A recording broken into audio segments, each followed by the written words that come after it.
So I have a hiccup, sorry. I have a hiccup, guys. So my husband teach me how to get rid of this. So ganito, guys. This is the water.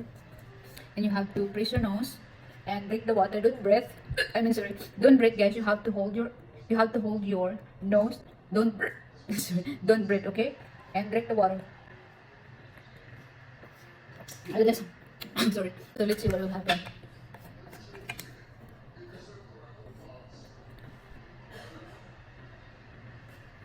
Let's see kung nawala or andyan pa. O, diba? Nawala siya, guys. It's the best trick talaga. Wala. Tingnan nyo. Nawala na.